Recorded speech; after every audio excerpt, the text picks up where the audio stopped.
A cada hora que passa, 3 pessoas têm um acidente vascular cerebral e uma delas acaba por não resistir. Dados que nos fazem aprofundar o assunto neste Dia Nacional do Doente com AVC, com a neurologista Catarina Fonseca, da Sociedade Portuguesa do AVC. Doutora, bem-vinda ao Fala Portugal. Começo por lhe perguntar que sintomas podem indiciar um AVC. Sim, os sintomas são relativamente fáceis de identificar e nós geralmente dizemos que são os sintomas dos 3 Fs. A primeira é a alteração da face, que a face pode ser descaída ou que as pessoas dizem geralmente a boca ao lado. Outra é a diminuição da força, a dificuldade a mexer o braço ou a perna, que pode ser apenas ligeiro ou pode ser a mesma incapacidade total. E depois pode haver também uma alteração da fala, que pode ser uma incapacidade de dizer corretamente as palavras ou a pessoa pode não ser mesmo capaz de as dizer ou de as trocar.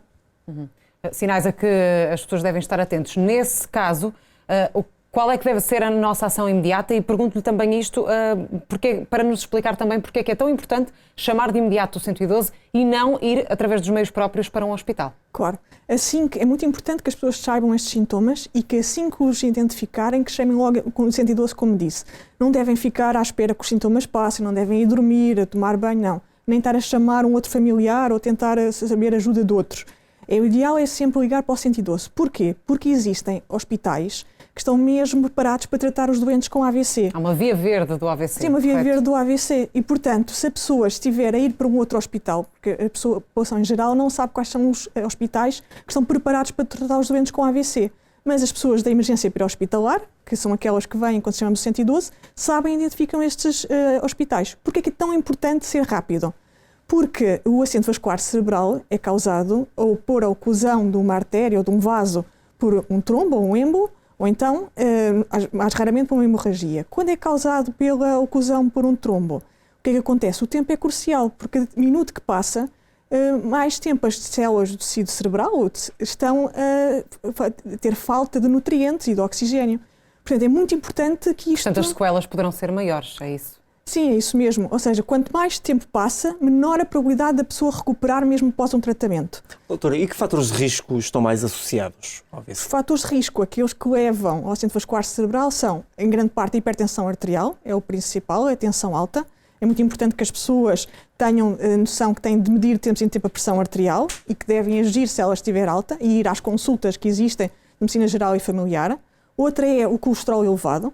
Também deve ser medido de tempos a tempos e devem ser tomadas medidas para o controlar. Outro tem a ver com o açúcar no sangue, nomeadamente as pessoas que têm diabetes têm uma alta probabilidade de vir a ter acidentes vasculares cerebrais. Outro é o tabagismo, uma grande parte da população ainda fuma e pode ser tabagismo ativo ou passivo, não é? As outras pessoas que estão sujeitas ao fumo do tabaco. E depois também tem muito a ver com o nosso estilo de vida, não é? A imobilidade, a diminuição do exercício físico, tudo isso leva a que os outros fatores de risco sejam agravados. Sabemos que há mais mulheres a sofrerem de acidente vascular cerebral. Há aqui alguma razão? Sim, o acidente vascular cerebral ocorre nas pessoas mais velhas, com mais de 70 anos.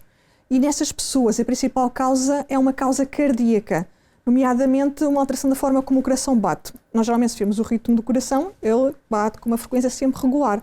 Ora, com a idade existe a probabilidade de haver uma doença, que é a fibrilação auricular, em que esta alteração do ritmo, ou seja, o ritmo está alterado, não é regular, mas irregular, favorecendo a formação de trombos. E nós sabemos que a fibrilação auricular é mais frequente nas mulheres. Não se sabe a causa, ou porque é que é mais nas mulheres, mas as mulheres têm maior probabilidade de ter fibrilação auricular.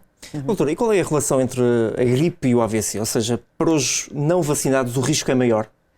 Sim, há alguns estudos que indicam que a gripe pode ser um fator de risco para o AVC. Porquê? Porque existe um estado de inflamação e essa inflamação pode levar a um potencial das alterações das artérias.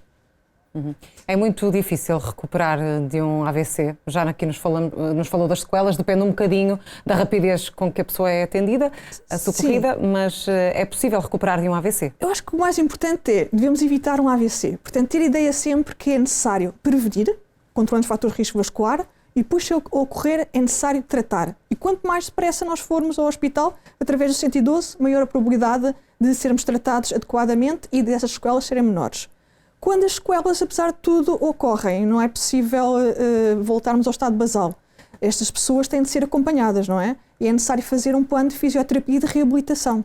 que em alguns casos pode ser mais ou menos demorado. Doutora, muito obrigado pelo esclarecimento. Nada, Obrigado e até obrigada. uma próxima oportunidade. Obrigada. Boa noite. Boa noite.